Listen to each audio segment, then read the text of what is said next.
I am Rebecca Montrone, Becky Montrone.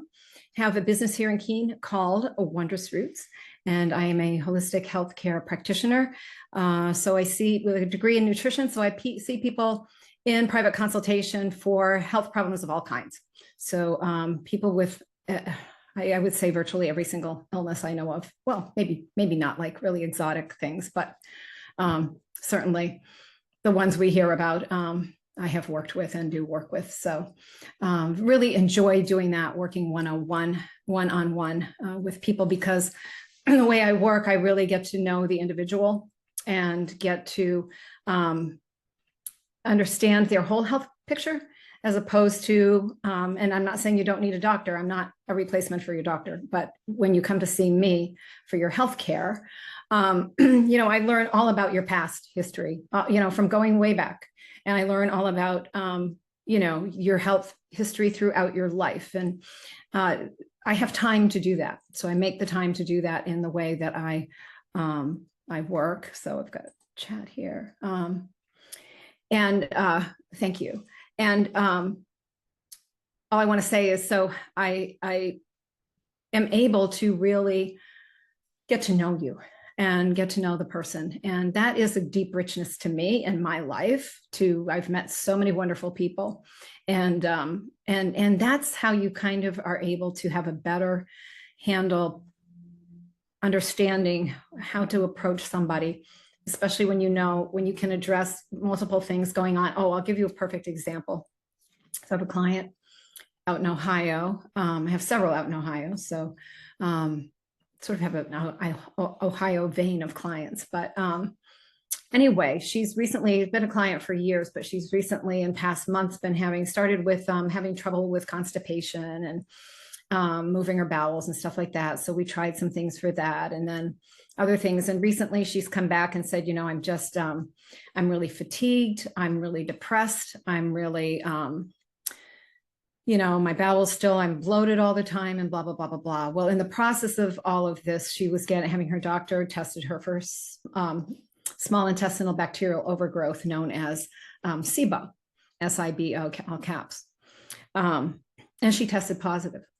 So when you look at small intestinal, it's a horrible diagnosis to get, by the way, because SIBO can affect so many different organs and so many different areas of health, from fatigue and depression, and certainly all of the gastrointestinal things. And it's not easy to treat, even from a pharmacological standpoint, even from a natural health standpoint, and the combination of things. It takes a great deal of adherence to diet. It takes a lot of sleep, a lot of rest, a lot of de-stress. And she had actually just recently also been very stressed with extra work at her workplace because of a deficit of workers. And so, everything kind of builds up. But it takes kind of that knowing, and it helps to hone in on things. And then, of course, that testing gave us the full diagnosis, which was important. And so she'll be working with her doctor. Last night, when I got home, I sent her a bunch of files, a bunch of stuff on diet, a bunch of stuff on herbal things to do, and encouraging her to, of course, work with her doctor to come to, to bring her back to healing and recovery. It's a tough thing. So any of you who have dealt with SIBO, the gut is like so important for so many different things in our health, from the brain to, and just to even think how it can affect your emotions. Not just because you're so down, because you're bloated and have diarrhea or constipation all the time, right? And also, with SIBO, the hairs of the what are they called? I want to say the filia or whatever, the hairs of the small intestine. What happens is due to the inflammation, they lie down, and you have a harder time getting nutrients absorbed through your intestine. So it's something that you need to sort of like a celiac has that effect. But SIBO, you don't have to have celiac to have SIBO. But anyway, that's just an example of how many branches, you find this one very unwondrous root, in this case for this person, SIBO. So anyway, that's that. So our business here is got a wonderful team. I have my husband Dale. He really did our rebranding, and he does so many things around here. He's hands-on, does the making really of all the skincare things here. He's got a whole room there. I have Sue, who's been with me since 2005, 2006, I think she joined me. In Londonderry, New Hampshire, she's still with me 2 days a week. My dad's widow, Mary, my mother passed away early of Alzheimer's disease, as many of you know who have followed me. And Mary's been just, she's part of the family right from back then. And she's wonderful here as well. And our daughter is moving today. She is in the car. I think as I was walking out the door, I heard her saying to my husband that the cat had pooped in his cat box. She let him out of the carrier so he could use the cat box, and he pooped in the cat box, and then he pooped in his carrier. So traveling with cats, just praying she has a safe journey. Anyway, we are open here. We're on the 3rd floor of the Miller Forge building in Keene, New Hampshire on Roxbury Street, 9:30 to 5, Monday through Friday. You can reach us here at 603-439-2603. You can also reach out to me from either of our websites, shopwondrousroots.com or wondrousroots.org. In the contact us, those are directed right to my private email, and I will get back to you. Okay, I think that's it. Today is July 27, 2024, and I'm going to open my newsletter so I can share my screen and let's see. Where am I here? Yeah, I just want to bear with me. I always do this, don't I? Oh, and let me just say, last week, I tried to tell Joe, who's here with me today, that I would not miss his raised hand, but oh, I did. He had his hand raised. He told me, he called me at the office right after I got done the webinar and told me that I had missed his, and he finally had to leave the room. So we had to hang up, put his hand down. And anyway, so I told him I'm going to be extra careful. Oh, and yeah, just be extra careful to watch for that. And sorry, I missed that. The best laid plans. Okay. Now, let me see. I need to go to Constant Contact to get my newsletter, which I just barely, this is an exciting topic. It's mitochondrial energy. And when I've been talking about mitochondrial energy in recent times, I haven't focused so much on the muscles of the body. And I've talked a lot about the brain. I have definitely talked about the muscles of the body when it comes to like when you're on a statin drug and it shuts off your CoQ10 production in the liver. And then you end up with your muscles being weak because you don't have that mitochondrial energy. But I'm not sure that I've actually ever really talked about it specifically and things that we can do for the muscles. So that's my focus today. And so we're going to go ahead and do that. Let me just share my screen. Go there and share. Okay, you should be able to see that. Now let me get my all my doodads set up here. My participants over here. And I can see, Joe, you there. If you raise your hand, I can see that. And then what else? My chat. Okay, so off we go into the wild blue yonder. So here, and I'm going to tell you something really kind of cool. And I just started doing this week, even though I've told clients about this for years, that this is how to really jazz your metabolism and your mitochondrial energy. Physician, heal thyself. I just decided to add it to my routine and just started this week. So that I'll get to. So that's kind of a tease. We'll see what happens there. But what you think about that, I think you'll like it. Okay. So again, let me arrange these things very well.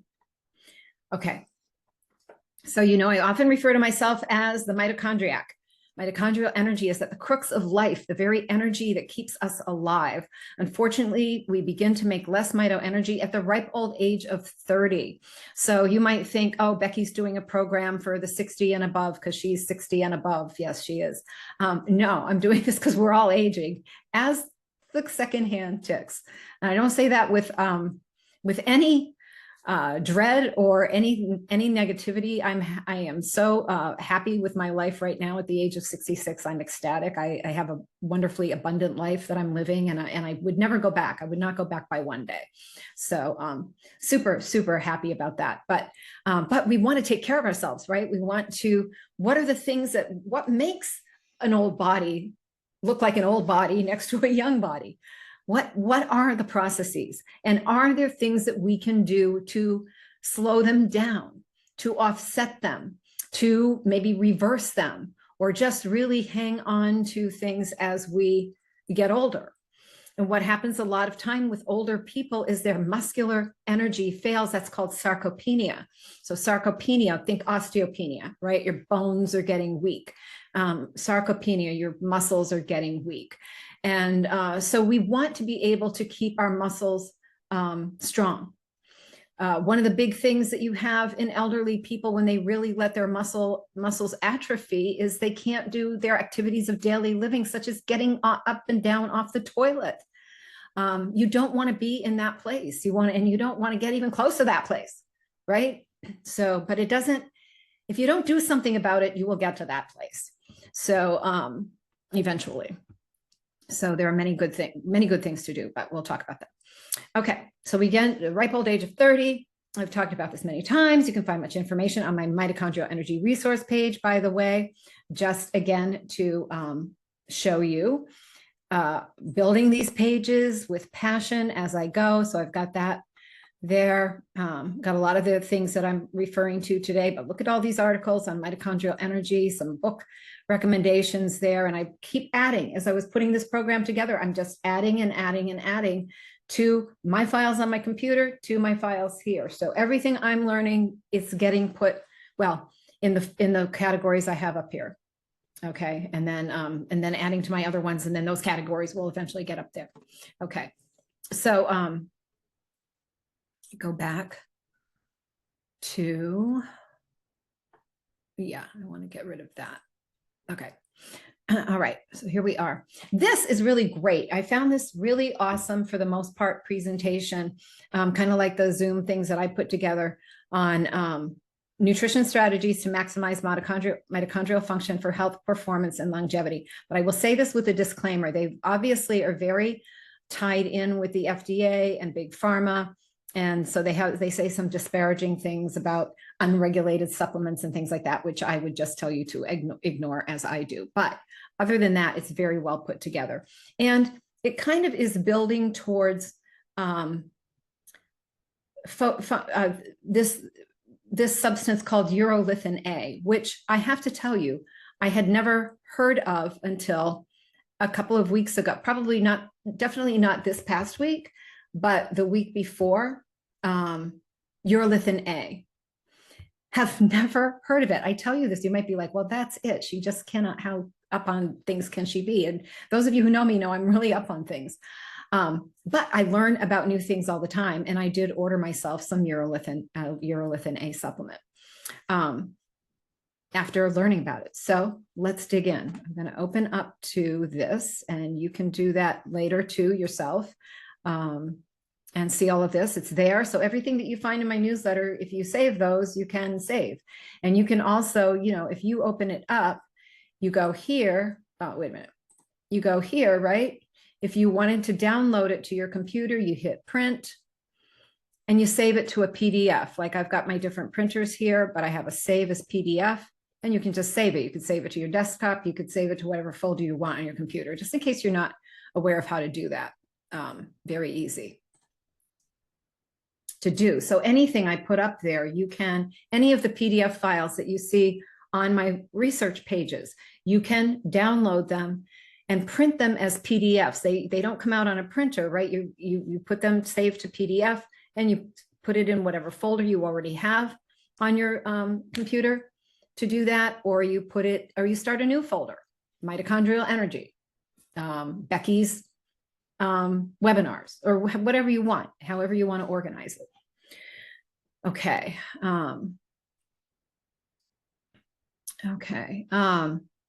Okay, so this is really good though. I think that this is just a really well done presentation for this topic. Why should we care about mitochondria? How does aging affect our mitochondria? How do we keep our mitochondria vibrant? What nutrition strategies are available for optimizing mitochondrial health? Now, they say here, they're disclosing their financial relationships, and one is Nutrition Affairs, their Amazentis SA. So Amazentis is MitoPure is their trademarked formula for urolithin-A. So this is a pro-urolithin-A presentation. So they're going to they're going to minimize the effect of CoQ10. They're going to minimize the effect of NMN. And then they're going to say, but what you really need is urolithin-A. And they make a good case for it, but just understand that they are saying that that is their disclosure. So when you buy, like I purchased through Pure Encapsulations, their renewal formula, which has their form of urolithin-A is MitoPure, which is the trademark that comes from Amazentis. So, and they are the team dietitian for the Philadelphia 76ers. Okay. Muscle aging starts in our 30s. So hand grip strength declines 10% every decade. Yeah, and some of us really notice that. You know, my husband put up one of those it's like a V, and it's up underneath the cabinet. So for opening jars and stuff, I can just plug it up there and twist. It's very helpful because it was bothering my hands opening a lot of jars, and we do a lot of jars opening here as well. So hand grip strength every decade, 10%. So here we go. We're up here at around age 45. And then you can just see this muscular function coming down like that. If we can keep it healthy and minimize loss like that, that's what we want to do. But naturally, we're going to do this. Like here we are around age 30, we're going to go like that. If we can keep, start this in your 30s, right? Start boosting mitochondrial energy. This is why I've called myself the mitochondriac, because you got to start early. You don't start when, oh gosh, I'm 60. Well, do. I mean, if that's the case, do. It's never too late to start, but how far better you're doing these things here before you hit that point, right? Sort of the same thing with menopause. My father used to always say menopause starts in your 20s. And I'd be like, come on, Dad. But he's talking about like how we lose DHEA production, which is the backup of our hormones, and pregnenolone and things like that. So again, these things are better started here, up in this time, over here in these ages. So anyway, age-related decline in muscle function, a tremendous unmet need. They're saying up to, okay, so this is the percentile in people over 65 years. 52.2% have normal muscle. That's good. Pre-sarcopenia, 37.5%, and sarcopenia. And sarcopenia is simply, let me go to my work page for whatever. Sarcopenia is age-related loss of skeletal muscle resulting in frailty, often found together with osteoporosis, a loss of bone that is similarly associated with the aging process. So the two can be interrelated there. And how do I get rid of this without getting rid of everything else?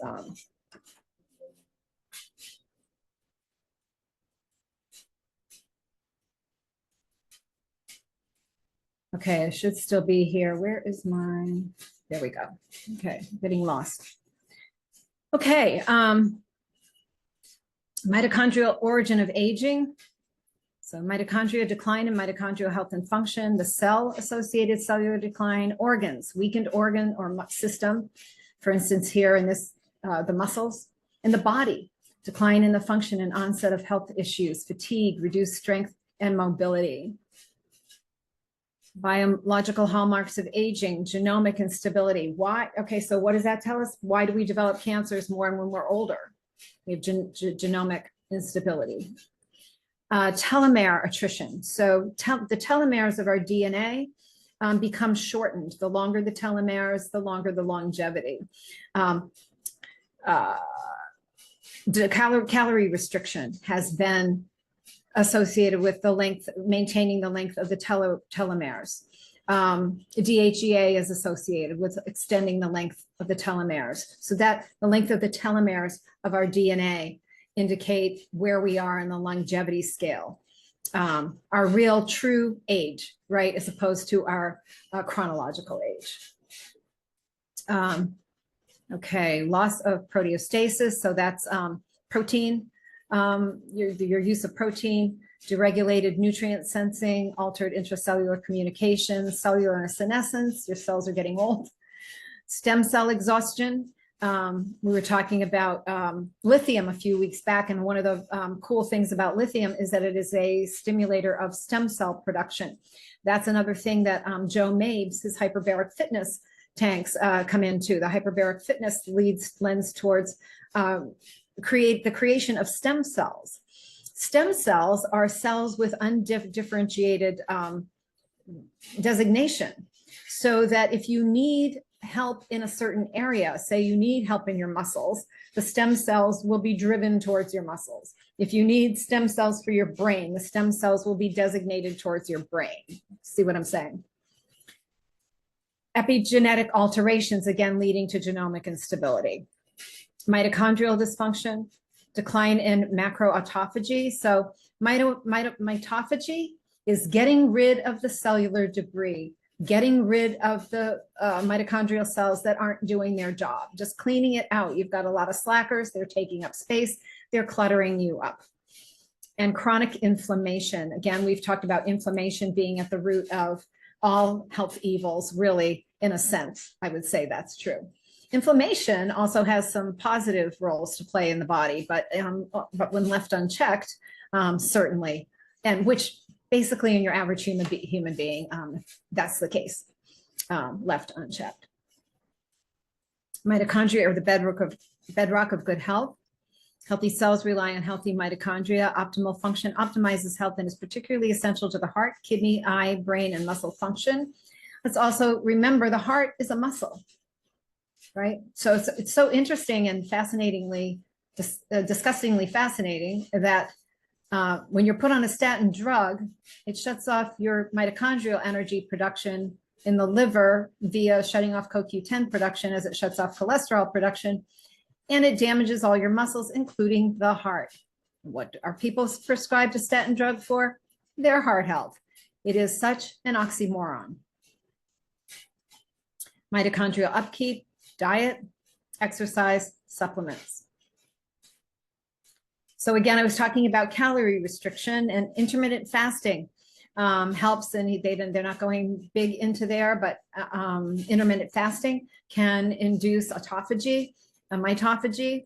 We were just talking about killing off cellular debris, cleaning it out, getting it out of your body. Antioxidants and polyphenols, again, think glutathione. I have to be able to say that at least once per episode. And so a lot of different things contain antioxidants. So we've talked about many of them. They're going to be talking about ellagic acid, L-glutannin, which I did a whole thing on pomegranate recently. And we make, through the L-glutannin in our intestines, we make urolithin-A, but they're going to make an argument here as to that not being an efficient way to get urolithin-A. Now, it does not negate at all any of the other things we said about the wonderful properties of ellagic acid and the L-glutannins and pomegranate, but it does speak to not being the best way to also get your urolithin-A. So mitochondrial optimization through exercise. And I think at this point in time, I am going to jump in, since we're talking about this, and jump forward in my newsletter to that little part of this new little way of exercising. Now, So 6 minutes of exercise a week. What? Yes. Okay. So when I working with people and they're talking about their exercise and everything, and they're trying to get their cardio and, you know, an hour of cardio 3 times a week and things like that. And I'm not saying other forms of exercise like weights, super important. This will not take away from your weight work. But when you're doing, people usually when they're working for cardio, they're looking for certain advantages to that. And so this is going to kind of knock your socks off with regard to that, because this is so easy to do, takes no time. Like I have now incorporated this, which takes no time at all, you'll see, along with my jumping on the trampoline in the morning. And now I have just added as well, even though I do some arm stuff on the trampoline, I've added some weight work for my upper body. Because so anyway, whatever. But it's still, I'm under a half hour by the time I'm done. And I can do that in the morning, most mornings. So anyway, so let's go to this one. Again, if this is something you want to save, you can print it, save it to a PDF. So I'm going to read this because why not? It's short, it's a couple pages, but this will give you the skinny. Just 6 minutes of intense exercise a week does as much to improve a person's fitness as a regimen. They meant regimen, they said regime, of 6 hours, according to a study. Moderately healthy men and women could cut their workouts from 2 hours a day, 3 times a week, to just 2 minutes a day, and still achieve the same results, claim medical researchers. And no, I take that back. I think regime is also appropriate there. The 2-minute workout requires cycling furiously on a stationary bike in 4 30-second bursts. Professor Martin Gibala, the author of the study, said, "The whole excuse that I don't have enough time to exercise is directly challenged by these findings. This has the potential to change the way we think about keeping fit." We thought there would be benefits, but we did not expect them to be this obvious. It shows how effective short, intense exercise can be. Professor Gibala led the research team at McMaster University in Ontario, Canada, which found that short bursts of intense activity followed by rest are much better for the body and create greater weight loss than exercise that calls on endurance, such as cardio workouts, running, and aerobics. Short bouts of high-intensity exertion trigger adaptive changes in the body. Blood sugar is used more efficiently, fat is easily burned, and performance ability skyrockets. To be effective, especially over time, applying rest, recovery, and progressive changes, gradually increasing the amount and intensity of exercise done, is also critical. These findings have also been supported by researchers in Quebec's Laval University, who divided exercisers into 2 groups, long duration and repeated short duration. They had the long duration group cycle 45 minutes without interruption. The short duration group cycled in multiple short bursts of 15 to 90 seconds with rests in between. The long duration group burned twice as many calories, so you would assume they would burn more fat. Right. So you're doing this and you're like, the meter on the thing says you burned like under 10 calories. You know, it doesn't, you're not burning a lot of calories while you're doing it. However, when the researchers recorded their body composition measurements, the short burst group, in fact, lost 9 times more fat than the endurance group for every calorie burned. So like multiply those calories that you're seeing being burned and multiply it by 9 to talk about the fat loss. That's key. Let that sink in. Okay. You may be thinking, doesn't this defy the laws of physics? Not really, when you realize that exercise continues to affect your metabolism after you stop. The short bursts stimulated a greater afterburn and thus used more calories overall. In addition, exertion in brief bursts followed by recovery produces other benefits to your metabolic health. Here are just a few. Raise your levels of human growth hormone. This is your body's anti-aging hormone. It's been shown to build muscle, melt fat, improve bone density, raise your good cholesterol, and reverse the negative effects of aging. Blood levels of this hormone rise dramatically during and immediately after short bursts of intense exercise, while traditional aerobic exercise has no effect. You're like, oh my gosh, you know, I'm being so diligent. Burn more calories. After intense bursts of exercise, your body needs to burn extra calories to repair muscles, replenish energy, and bring your body back to its normal state.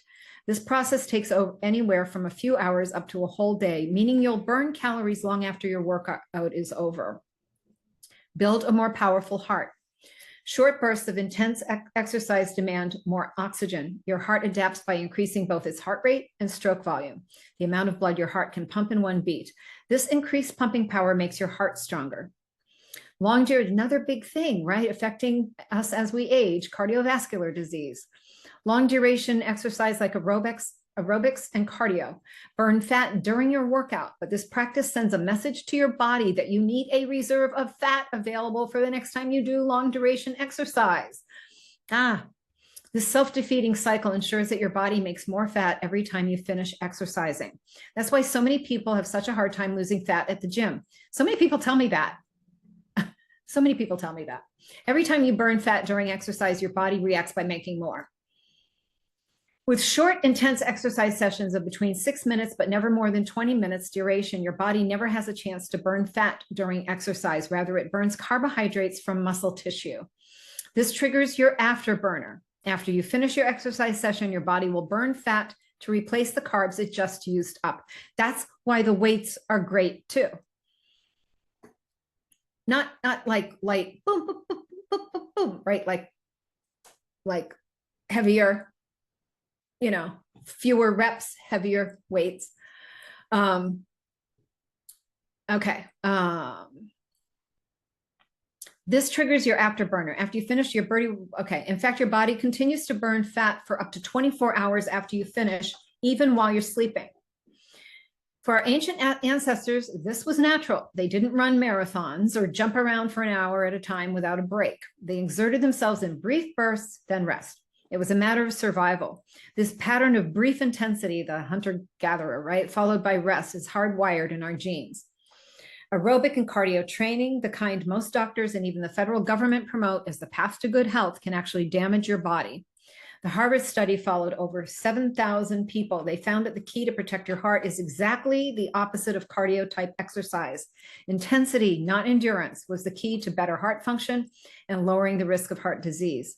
Another related Harvard study compared vigorous and light exercise. Those who performed exercise that was more vigorous had a lower risk of death than those who performed less vigorous exercise. Aerobics and cardio are low intensity, long duration exercises. This Harvard study showed that this kind of exercise does not protect against heart disease. Okay, and then going from there, I'll just go to this one.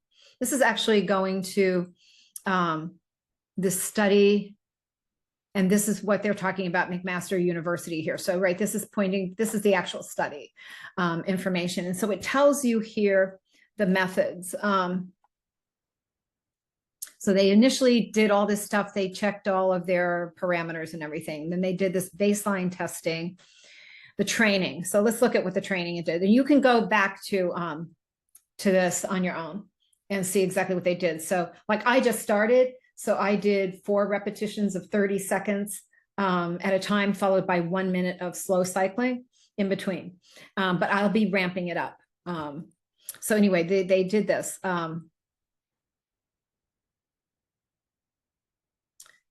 Oh gosh, a 3-minute warm up at 30 was performed each day prior to training, the total commitment. Okay, blah, blah, blah, blah, blah, blah, blah. They have here, it's so interesting because I don't know where I've read the other one, where the one what I said with the 30 seconds and then the minute of slow, but they did, these intervals were interspersed. Okay. All right. The 3 days following some time trial, subjects initiate the training protocol, which consisted of 6 sessions over 2 weeks, Monday, Wednesday, and Friday. Each training session consisted of repeated 60-second efforts of high-intensity cycling at a workload that corresponded to the peak power achieved at the end of ramp, whatever, that they tested each one, right? These intervals were interspersed by 75 seconds of cycling at low intensity for recovery. So 60 seconds and then 75. Okay, I've been doing 30, so I got to ramp that up to 60, but that's fine with me. I mean, I feel fine after, I don't feel like I was white. I mean, really, 1 minute of furious cycling and then 75 seconds of cycling at low intensity. Subjects completed 8 high-intensity intervals during the first 2 training sessions, 10 intervals during the 3rd and 4th sessions, and 12 intervals on the final 2 sessions. A 3-minute warm-up at 30, 30 is, what is that? What does the W stand for? Somebody knows, but I don't really care, but it's like the speed. A total commitment during each session before ranged from 20 to 29 minutes. Including warm-up and recovery for a total commitment of 2 hours and 25 minutes of exercise over 2 weeks' time. That's pretty cool because, when most people go to the gym to do cardio 3 times a week, they're doing an hour on the treadmill. So if they're doing that even 3 times a week, some people do more, like add those hours up when you're talking about time efficiency. All subjects completed. Anyway. Muscle analyses, and you can see that muscle analyses, blah, blah, blah, 1 piece was free, blah, blah, blah, they did all of that. Results. Mitochondrial enzymes, the maximal activity of COX increased by 29% after training, which was similar to the 39 blah, blah, blah, increased content of blah, blah, blah. Training also increased the maximal activity and protein content of SCS by blah, blah, blah, blah, blah. So you can see those, that was the improvement in real layman's terms. The protein content of a measured nuclear fraction, but whole muscle protein was unchanged, blah, blah, blah, blah, blah, total protein. GLUT4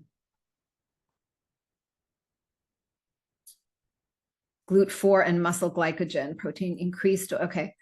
Protein content of GLUT4 increased by 119% and resting muscle glycogen increased following training. And that's a positive.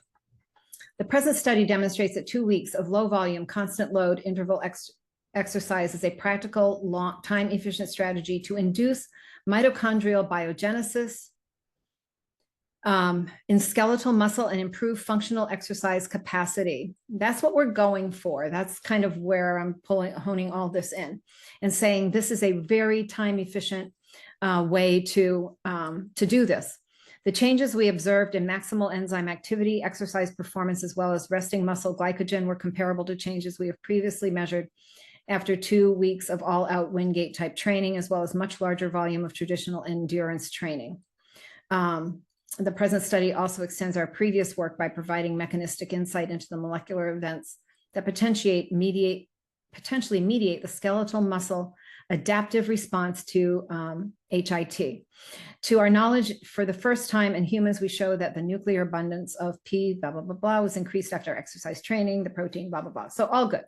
And NAD plus dependent deacetylase, which has been shown to deacetylate and activate, blah, blah, blah, blah, blah, blah, was also elevated post-training. NAD plus is your other big, with CoQ10, and your other big enzyme that you make inside your body to increase mitochondrial energy. And that was increased. So anyway, you can look at that. All of them with the grader here. They talk more about the actual training. So that's super cool. All right, now back to this where we were.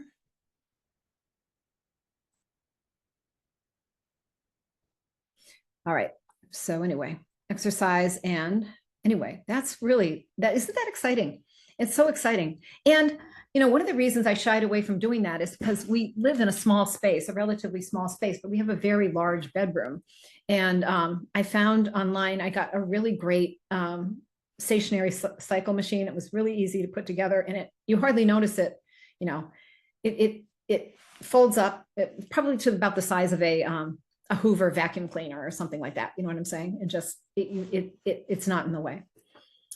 Okay, so mitochondrial optimization through supplements. So they talk about, I'm going to kind of move through this rather quickly till we get to the urolithin-A. So they talk about this NMN, and what's very interesting is how we make NAD plus. And you can get NAD plus supplements, and you can also get NMN, even though they said that it's no longer available as a supplement. It certainly is. I found it.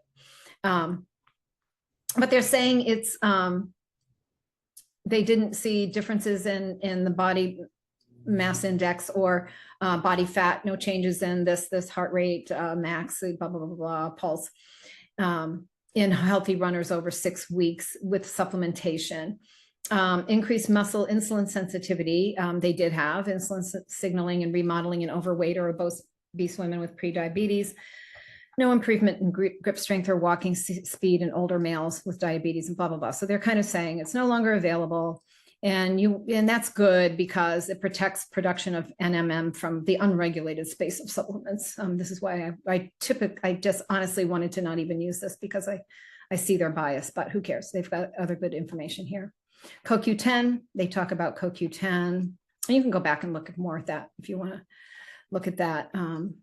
Powerful supplementation in CoQ10 has been shown to be good for people with problems with their lipids, benefits for people with hypertension, high blood pressure, and chronic obstructive pulmonary disease, benefits for patients with chronic heart failure, myocardial infarction. Of course, I mean, CoQ10 we make in our own bodies, and it is one of the major enzymes that we make because it increases mitochondrial energy. Supplementation has shown these benefits for athletes, anti-inflammatory, no benefit observed in moderately active or sedentary. So only in the highly active, they're saying, does it benefit the athlete?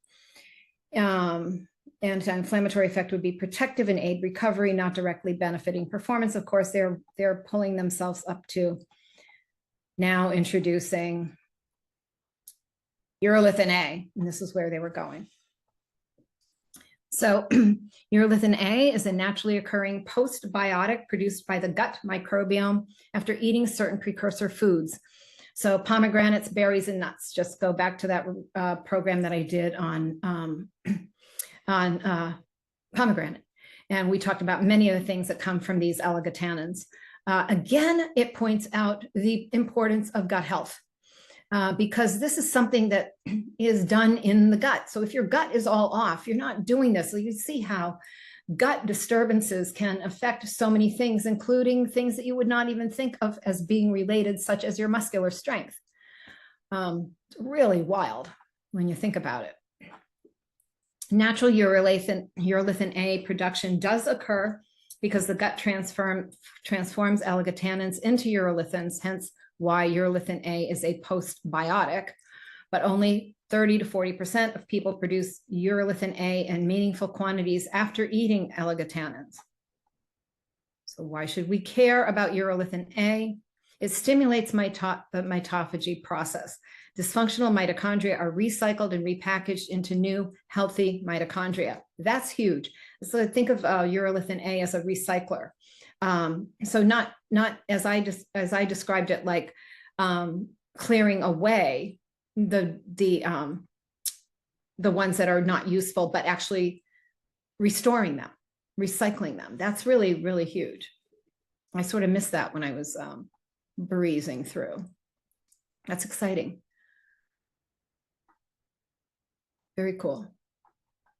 Supplementation with urolithin-A in humans has shown a way to circumvent, they say the way to circumvent the issue of alligotannin bioavailability and provide 6 times more urolithin-A into the bloodstream than pomegranate juice is supplementing with urolithin-A directly for this purpose, for the urolithin-A.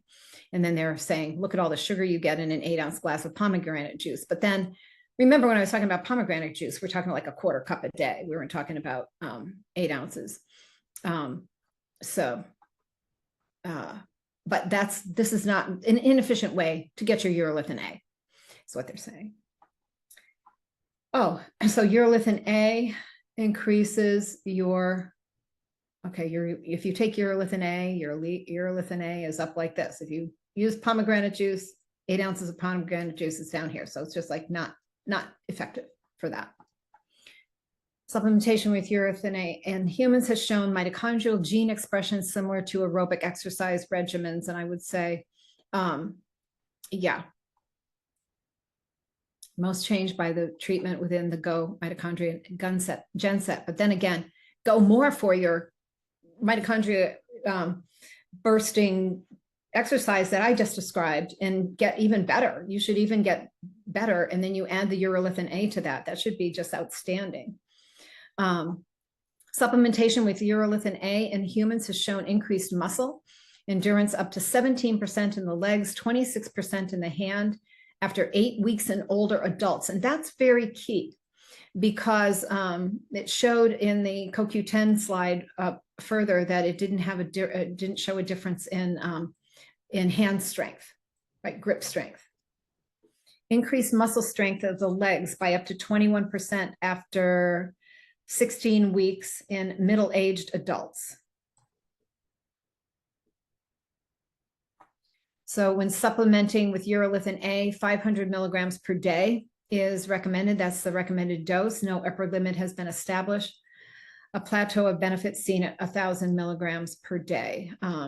So like there's no reason to take more than 1,000 milligrams a day. Should be taken consistently at the same time of day, whenever you choose that time.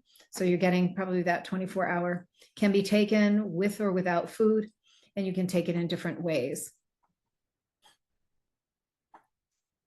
Nutritional options for mitochondrial bioenergetics, and they're doing a comparison here.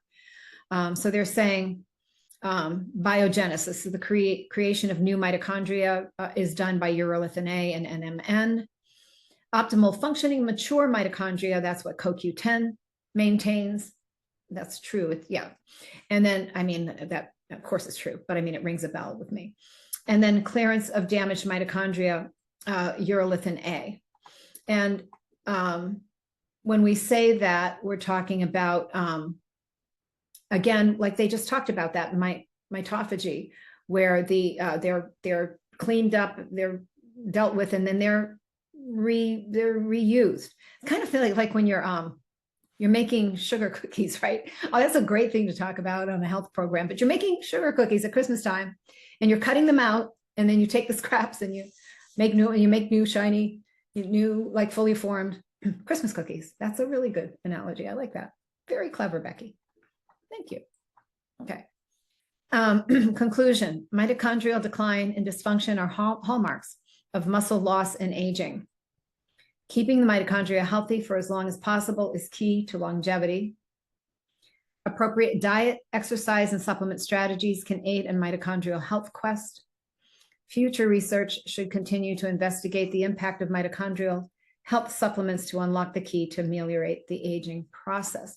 Now, I found one. I just went for one, and I've got to compare because it might not be the supplement I want to stick with, but let me just show you what I found and ordered, and I'm going to bring a bottle home with me, is this Renewal by Pure Encapsulations, which is,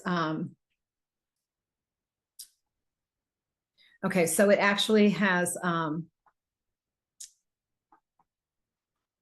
have to go to that label. Let me see if I can find it let me just find it on Amazon, because I could not get a good photo of the label. I was just putting it on my website this morning. I had limited time, as you all know. I was like running to get this done. Well, as you know, because I was like screeching. Well, as I tell you, that's how you know. Okay, here we go. It is an expensive supplement, I have to say. Compare that to like your glutathione supplement, but it is doing something like glutathione that's very essential to the body. Okay. So 2 capsules is 250 milligrams with the transresveratrol, which I saw was a very good pairing with that, and then some coenzyme Q10. But if you're saying 500 milligrams a day, you're going to blow through that bottle really fast. So I've got to find like another, let me just see what else they have on, it's kind of fun. I can do some comparing while I have you with me. Let's see what they have for, what are we talking about? Urolithin-A. What else is out there? Mito Pure, this one, oh wow, that's expensive too, but let's see what the dose is. It's going to be expensive. I mean, this is going to be something you're going to invest in if you're going to want to use it, but increased endurance, stronger muscles. Doesn't tell me how much is in each one.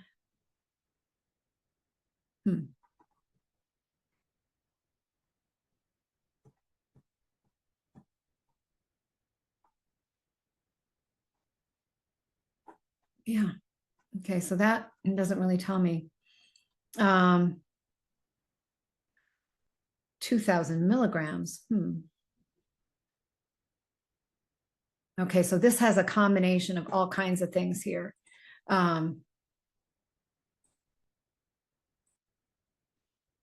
Okay, so this is okay, so see, that is not any actual urolithin. Okay, so yeah, 4 capsules is 1,000 of urolithin-A. And then a proprietary blend of like the pomegranate and the other things with the L-glutathione, some transverse resveratrol and 100 milligrams. I'm going to have to do some comparison shopping and see what I can find that I like the best, is what I'll do there. Because anyway, I'm going to use what I got. Anyway, I bought a few bottles. I have a few bottles, and if you want to try it, fine. If not, I'll update you too with what I think might be better for those of you who might be interested in doing that. I think it's a good idea. I think it's foundational. It's one of those foundational things. Again, it's one of those foundational things I just found out about. And I have to say, in all my years as calling myself the mitochondriac, I feel like I have to call myself mitochondriac junior or something because of my unawareness regarding this. But let's look at this.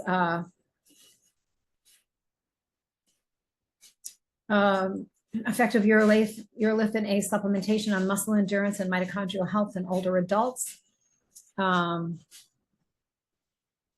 Was a positive result. And the C-reactive protein was decreased. C-reactive protein is one of those cardiovascular markers they use to predict your risk of cardiovascular disease, the C-reactive protein that shows inflammation, especially as related to cardiovascular health.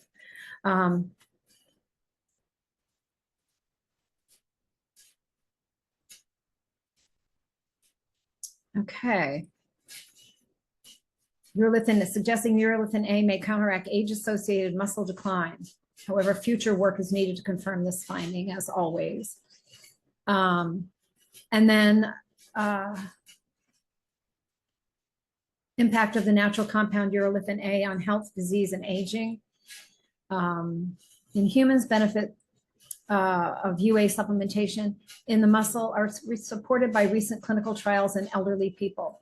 Here we review the state of the art of UA's biology and its translational potential as a nutritional intervention in humans. Diet direct supplementation with urolithin-A overcomes limitations of dietary exposure and gut microbiome variability in healthy adults to achieve consistent levels across the population. So I would also say they had subjects were randomized. Only 12% of subjects had detectable levels of UA at baseline. Following actually pomegranate juice, they used intake of greater than 40% of the subjects. 40% of the subjects converted significantly the precursor compounds into UA. 40% of them did. UA producers were distinguished by a significantly higher gut microbiome diversity and ratio of firmicutes to bacteroids. Direct supplementation with UA significantly increased plasma levels and provided a greater than 6-fold exposure to urolithin-A versus pomegranate juice. So that's what they were talking about in that study in the slideshow I was just going through, this particular study. 6 times higher in direct as opposed to pomegranate juice intake. But pomegranate juice did affect 40% of the subjects. So some, and I would say some synergy there because I'm taking my pomegranate supplement every day as well. And now I'm going to add this. So wait till I come in and show you my Hulk Hogan muscles in a couple of months. We'll just see. Okay, so there's that. And then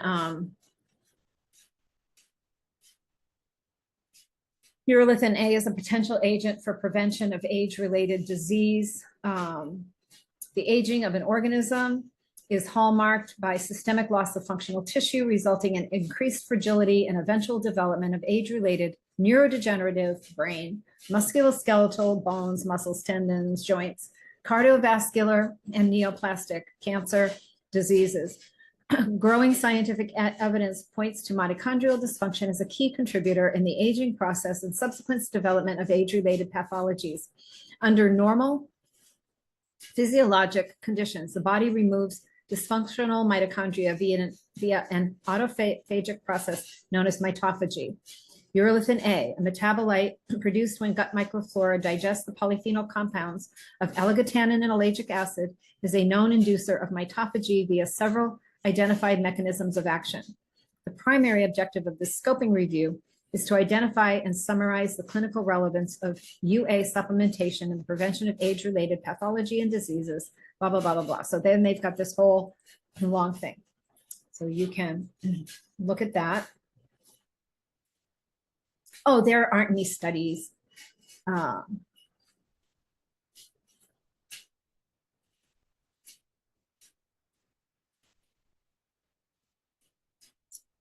Okay, so anyway, we go back to here where we started from, and it is 101, and I think I started like around 12:02 or 3, maybe.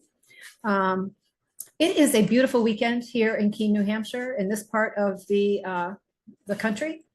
We have some dry, summery weather. Dry, we've had a lot of tropical humidity in recent weeks, and this has just really been delightful. I hope wherever you are enjoying the same. I hope you have a great, wonderful weekend, and I'll be back next week. Last week, I told you I thought this week I was going to talk about AMPK, adenosine monophosphate, AMPK, protein kinase activator. And I didn't do that. I ended up like going on this, and it's all kind of like a similar sort of thing. AMPK is also a very anti-aging. What goes AMPK goes lower as we age. So let's just stay on the topic, and we'll get into AMPK next week. Thank you, Cindy. Thanks everybody for being here. I appreciate it. And let me just stop my share. Thank you, Dr. May. Dr. May, I didn't get a chance. We were so busy yesterday, and it was late when I got done. I didn't want to call you, but I don't know anything about aloe weed, just between you and me. Yeah. So yeah, ATP is totally the muscle building thing.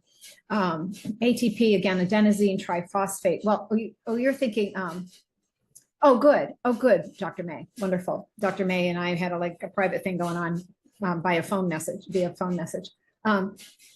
ATP, yeah, ATP, Susan, is not AMPK, but AMPK is involved with ATP. And so is urolithin-A. That's what ATP is, mitochondrial energy, adenosine triphosphate, the mitochondria, the Krebs cycle, okay, from school, the Krebs cycle. That's why it's so important. And ATP is that basic molecule structure, adenosine triphosphate.